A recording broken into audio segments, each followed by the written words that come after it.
One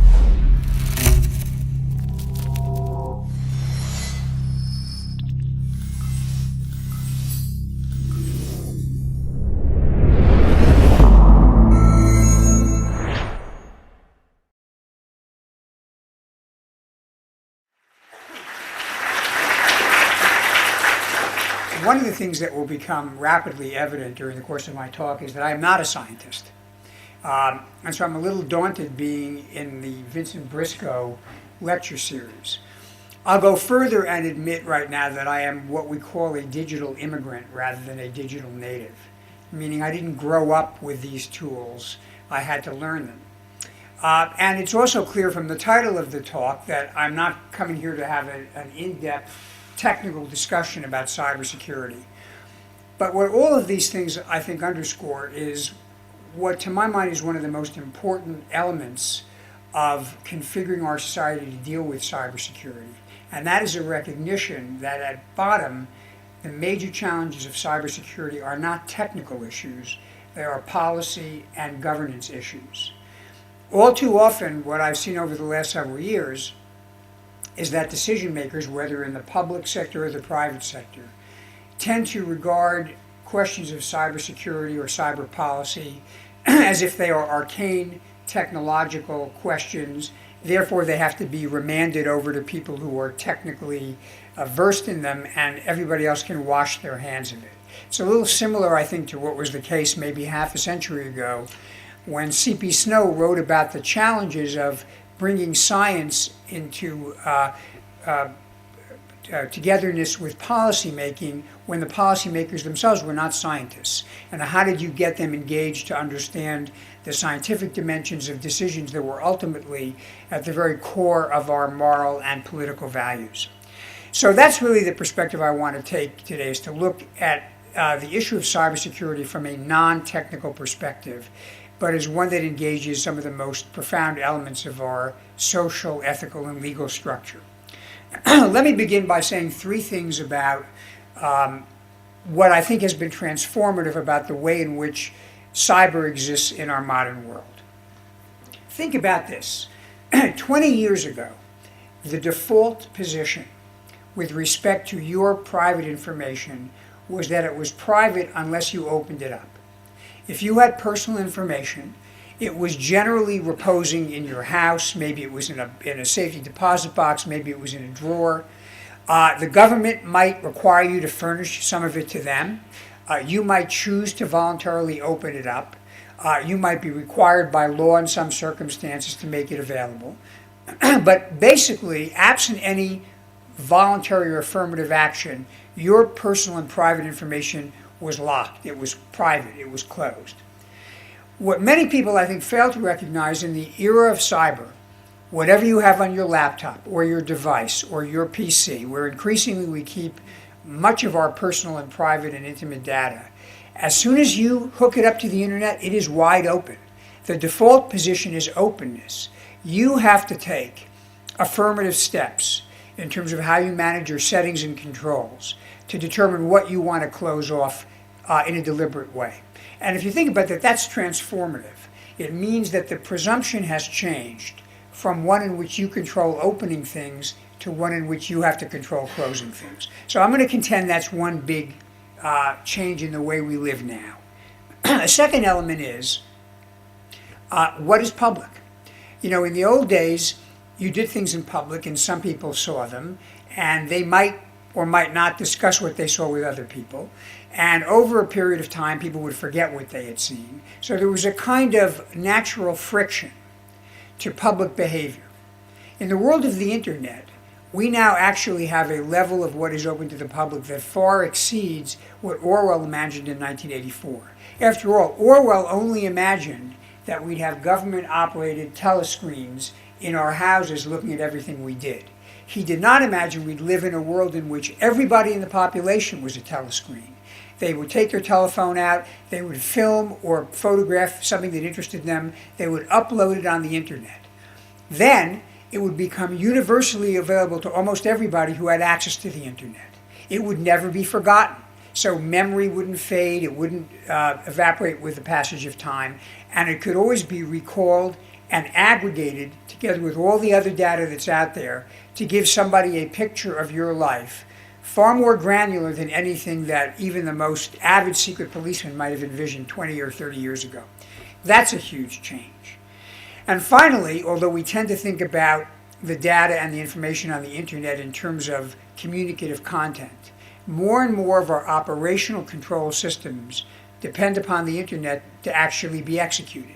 So it's not just a question of whether people see what we write or see what we've done, but it can often be whether people can use the internet to actually operate systems, control systems, thermostats, electric grids, transportation systems. And that means there can be a direct physical impact that ensues when there is a breach of cybersecurity.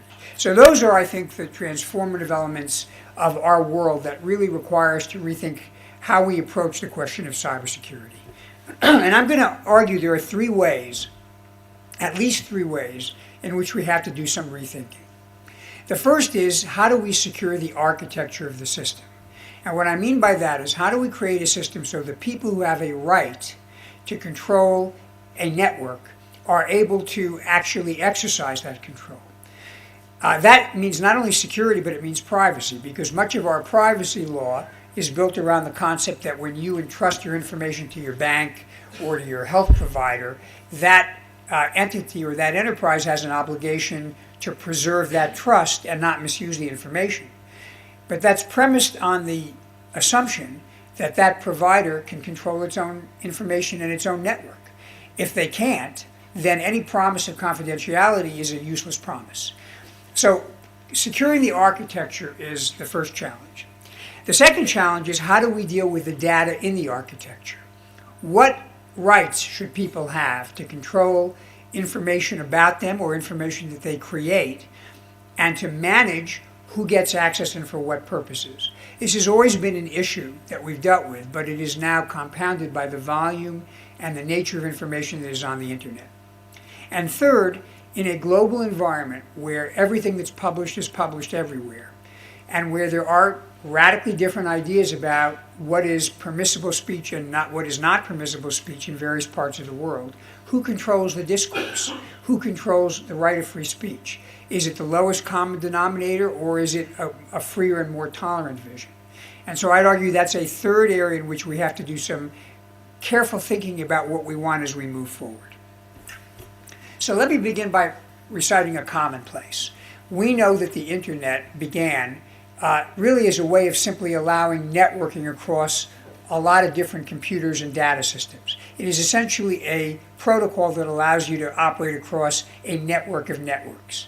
And when it was originally conceived, it was conceived with the assumption that those who participated in the early versions were all well-meaning, they were trusted, many of them knew each other, and the issue of security was not part of the program. The issue was efficiency, clarity, speed, information assurance, and making sure you didn't make mistakes. But it's also clear that in the years since the internet first began, that we've got a much more, I'd say, well-rounded view of the people who are on the internet. We've had crimes committed through the internet for decades now. Frauds where people steal millions of dollars and actually can do an enormous amount of damage. We've seen the theft of intellectual property. We've seen the use of the internet to destroy reputations or to disseminate very private information. And as I'll talk about, we've now seen the internet as an actual means of attacking physical infrastructure in a way that can potentially be quite damaging and could lead to a loss of life or damage to property on a scale of what we saw on September 11th, 2001. So we deal with a domain now which is far different, and in which the nature of the kinds of threats that exist on the internet is much more evident than when the internet was first formed. So with that in mind, now I hope that's not the internet, I hope. With that in mind, I'd like to take each of the three areas I outlined earlier and try to talk about the way in which I think we need to rethink or approach our legal, ethical, and policy principles as they apply. First, let's talk about the architecture, securing the architecture. As I indicated a moment ago, we probably first encountered the issue of cybersecurity with respect to the question of crime and fraud. I remember when I was Secretary of Homeland Security, we had a case in which 40 million credit card numbers were stolen by a gang of organized criminals that was global in its scope and that intercepted wireless transmissions between retail establishments and banks in order to download passwords and credit card numbers. That obviously caused economic damage. It had a negative impact on the trust that people had in the internet as a way of transacting business. It had a serious impact on the enterprises that were attacked through this kind of crime and fraud. But in a way, that was nothing more than a modern, updated variant of what we've always lived with. We've always had fraud, we've always had identity theft. The internet has simply created a more efficient way to accomplish that. So that is perhaps the kind of challenge we've dealt with the most. Is it different in the internet age? Sure it is. In this particular case, the people who were involved were in Eastern Europe. Apprehending them, prosecuting them was very difficult.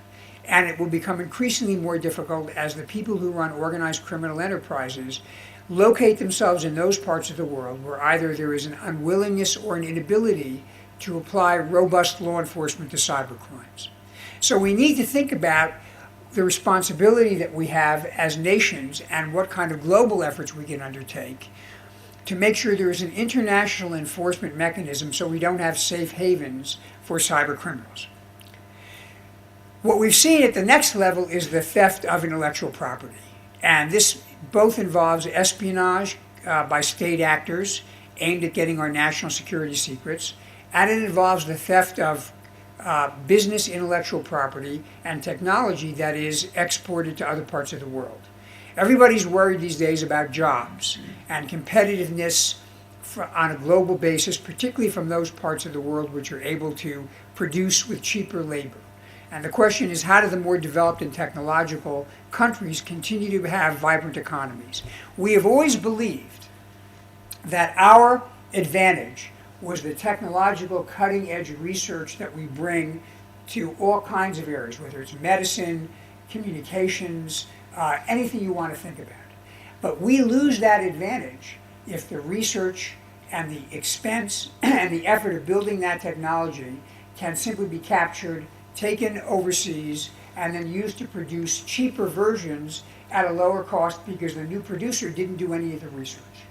That issue of intellectual property and how, again, we deal with that in an environment in which, candidly, some nation states see the theft of intellectual property as a competitive advantage to them, how we deal with that on a global level is a second big challenge. And it may require us to rethink what we do with respect to intellectual property protection and how that integrates with the global trading system. The third and even more recent development is the rise of activism, and ideologically motivated hacktivism, as we call it, as a source of new attacks on all kinds of enterprises, be they governments or private enterprises. You saw in connection with the WikiLeaks episode that there was a group of people, or maybe multiple groups, flying under the banner of the group Anonymous, that went in and tried to degrade or attack institutions that they viewed as negative or hostile to WikiLeaks. PayPal, for example, which didn't want to process donations, was attacked. Other banks were attacked. And we see more and more of this even directed at individuals. And this is an attempt to use, whether it's the theft of confidential and private documents or the disruption of systems, an attempt to use cyberspace as a way of punishing those that you disagree with. And as that develops, more and more we're going to have to be concerned about, is there an inhibition on free speech or an inhibition on freedom of conscience if people are attacked because others don't like what they want to say or what they're thinking. Finally, and I'm going to say this is probably the most serious threat we face, is the use of cyberspace to mount attacks against critical infrastructure. And this is the most dangerous because if these attacks are successful, it's not only damage to reputation. It could mean damage to the water we rely upon to be pure, derailment of trains, threats to aviation security and safety, chemical plants being degraded and emitting toxic chemicals. All of these things are potentially possible if cyberspace is used as a way to invade and destroy or corrupt industrial control systems. Am I making this up? Well, the U.S. Defense Secretary, Leon Panetta, gave a speech last week in which he opened the door a little bit to what the defense community knows about what is going on in the world today. He pointed out that in recent period of time, thousands of computers at Saudi Aramco and at a Qatar natural gas facility were invaded by a very sophisticated virus called Shamroon, which actually wiped out many of the critical data fields or corrupted them or otherwise degraded their capability of working. Many of the computers were no longer useful. Imagine if that had led to a shutdown of an important chemical plant that purifies water, or an emission of a toxic cloud, or something of that sort. And as Secretary Panetta pointed out, we are aware of the fact that adversaries are targeting in the United States chemical plants, electricity plants, water plants, and transportation systems in order to put malicious tools in those systems. Have they been successful in actually causing a major loss of life? Not yet.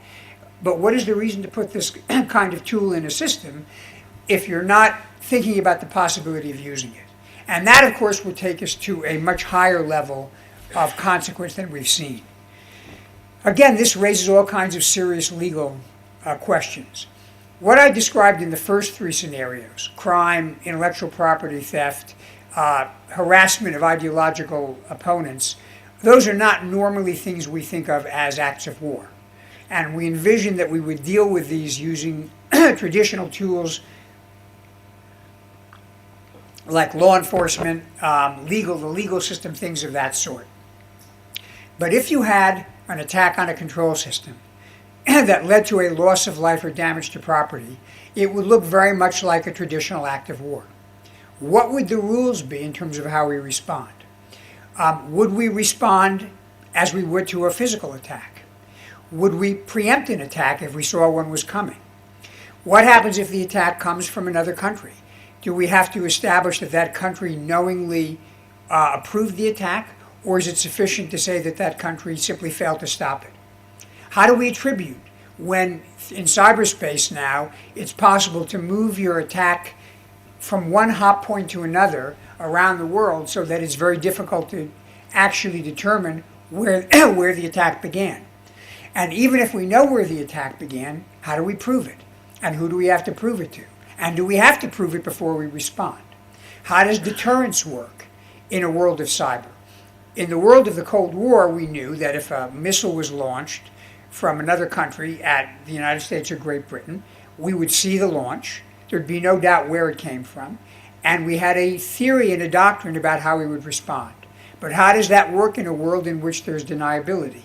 Many of you will know that in 2007, Estonia was attacked by Russians. And there was an effort to bring down the country's government and financial cyber structure over a period of a couple of days. When the Russian government was asked, they said, well, these are criminals. We're not involved with it. If you asked Estonians, I think that many of them would say that that was not true. That was a false denial. How would you resolve that issue? Do you need to resolve the issue?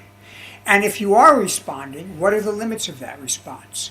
You know, we generally view under the laws of war in the physical realm that there is a restriction on your ability to cause collateral damage. You have to do as little collateral damage to innocent people as possible. How does that work in cyberspace if somebody launches an attack from a cyber location, a server, that also happens to operate all the facilities for the hospitals in a particular city? Does that mean that we can't respond against the server because to take out the server would be to damage all the hospitals? These are consequential issues. And the fact that we have not resolved them and put together a doctrine of cyber war leads to what I would argue is a very unstable situation. One in which it would be very easy for an adversary to miscalculate the consequences of an attack. And all of a sudden we could find ourselves in a conflict situation, not only in cyberspace but in physical space, that nobody had really fully anticipated. I would argue that we are in the domain of cyber war, and particularly as it relates to critical infrastructure, where we were in the 1950s after the nuclear age began. We have a powerful set of weapons. We can envision how they might be used. We have not fully developed a doctrine or articulated a doctrine about how we will deal with these threats in the future. So that is one admittedly quick survey of some of the challenges, legal, ethical, and policy challenges, as they relate to the issue of securing the architecture. But now I want to turn to something else. And this sometimes falls under the rubric of privacy, but I would argue it's really not so much privacy as control of data. Control of the data we create and control of the data that's created about us. Now, we've lived with copyright for a long time, and about 100, 150 years ago, the law began to develop the concept of intellectual property in what you create. I mean, we actually had copyright that went back further than that, but even your image and the right to control your image became something that the law began to address. And that was just in a primitive age. I mean, it may seem a little bit quaint, but if you go back and look at the American legal history, some of these cases arose where photography was a relatively new thing, and someone would take a photograph of a prominent person and they'd put it in an advertisement to advertise soap or something, and then that person would feel that someone had misappropriated their image. Maybe they felt they should have been paid for it, maybe they just didn't want to be associated with the product. And out of that there developed the doctrine of misappropriation, which began to broaden the original concept of intellectual property to include a certain amount of property right in your own image and your own behavior. Now, of course, we live in a world in which what is out there, what we put out there, and what is put out there about us is vastly greater. First of all, we have not only what we put on our social media and what we publish, which then becomes available ubiquitously, but we have, as I said earlier, what people choose to photograph about us or say about us, or if they meet us and they put information about that meeting on their social media, that is now often available to the public, particularly if they haven't set their privacy at a certain level. What does that mean in terms of how we control all that? And I'll go further.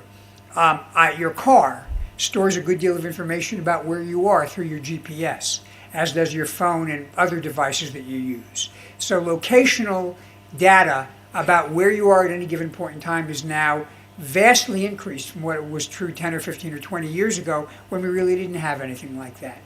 Metadata, data about what you are looking on the internet, is preserved by the companies, some of the companies that run search engines.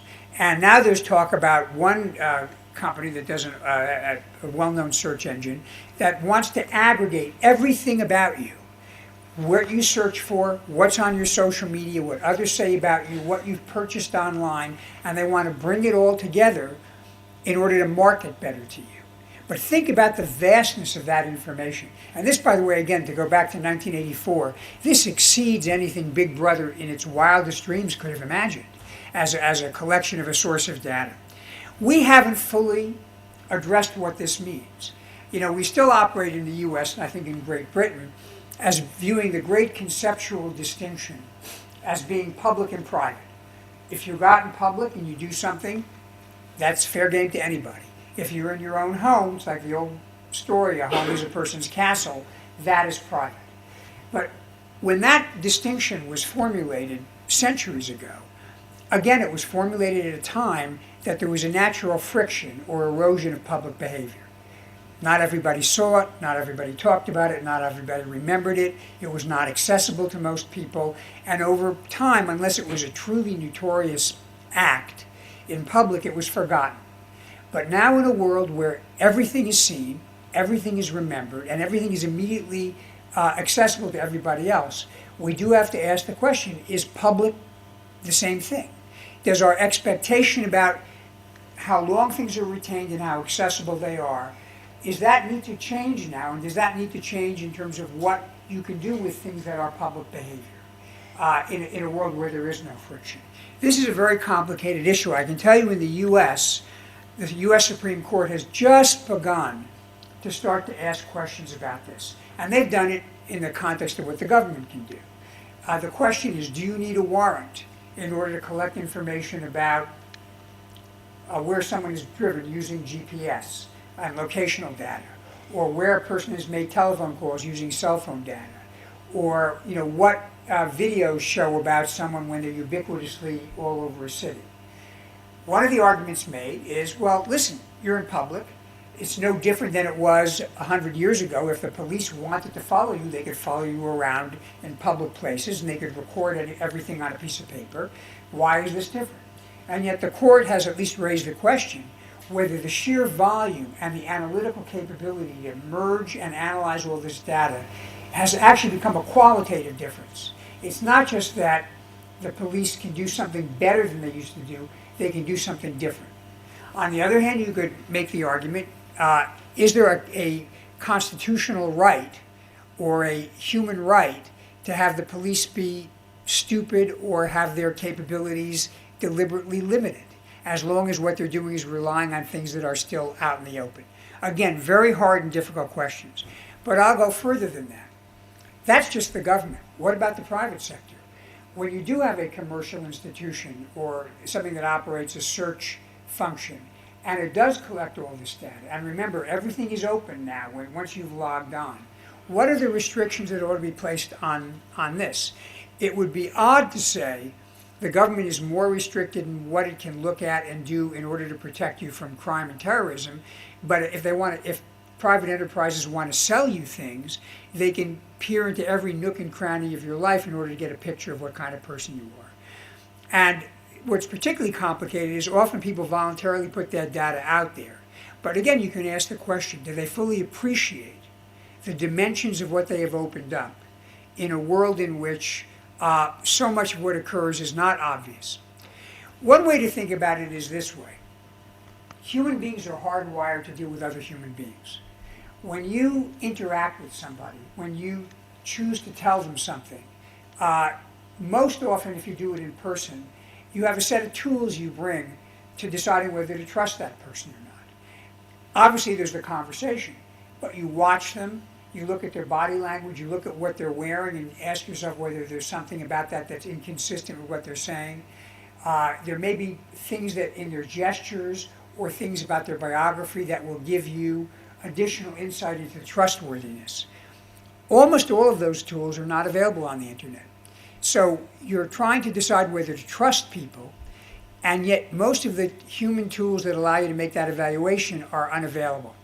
There's an old cartoon in the New Yorker magazine, this goes back maybe many years. It shows an old style PC, and there are two dogs sitting in front of the PC. And one dog says to the other dog, on the internet, nobody knows you're a dog. And actually that's true, but in many ways that's frightening. We have not fully addressed this issue. I know the Europeans are looking at this now, and the French have recently come out with some strong views about this. But I think we're going to need to take a hard look at what the default position is with respect to a lot of this data. And by the way, here's the third kind of odd dimension to this. What about the government's right to be safe with respect to what the private sector does with government data? There's a big move afoot from an efficiency standpoint to move government data onto the cloud, which basically means to collect it all in servers that will be managed by private enterprise, supposedly under strict security rules. But imagine that you take the data mining and data analytics that are being used in the commercial space and apply it to the cloud. And then that gives the private sector the ability to see what government is doing based on the millions of interactions of government officials that might give you some real insights into decision making that could affect the stock market, or might be of value to a foreign power trying to gain intelligence about what our policies are, or might even help to identify a military campaign in a way that would help an enemy to frustrate it. Again, as governments look to put more and more data on the cloud and to work with the private sector, these are issues that need to be thought through from a fundamental security standpoint. And finally, just as I've talked about the importance of making sure we think through the question of how we secure the internet and how we protect our right to control data and what that ought to be, there is the question of what shouldn't be controlled. After all, one of the things about the internet that people have applauded is the ability that we have to communicate ideas and principles and values around the world, so that we can instantly learn about some very important and inspiring developments around the world. You know, the story of this 14-year-old Pakistani girl, Malala, who was shot. I mean, her story is now known all over the internet and what she stood for. And likewise, there are parts of the world where the ability to get into the internet has spurred uprisings against dictators. But we also know there are certain countries who, when you start to talk about internet security, they get very excited and they go, yeah, that's great. And the first thing we're going to do is secure ourselves against bad ideas and democracy. And then to be a little bit more, to drill a little bit deeper, there are parts of the world where some of the things that people say that are offensive and insensitive and maybe sacrilegious not only cause people to get upset, but actually cause people to commit acts of violence. And in a world in which it's very easy to step on toes, and you wind up seeing not only flags being burned, but Molotov cocktails being thrown because someone didn't like a cartoon or they didn't like a YouTube video, does the internet create a new set of responsibilities about policing whether inflammatory material is disseminated in a global environment? Now, again, just a little bit of U.S. legal doctrine. The rule in the U.S. has always been, under our freedom of speech, which is probably more on the freedom side than in many countries, that there is no such thing as the heckler's veto. Meaning the fact that I say something and you don't like it, you're not liking it and you're reacting doesn't mean I have to shut up. We don't give people the right to censor simply by being outraged. But again, remember, that's a doctrine that developed in a relatively homogeneous society with an overarching set of legal principles. In a globe where there are many people who fundamentally don't agree with that, should there be a heckler's veto? Now, I'm going to be clear, I don't think there should be.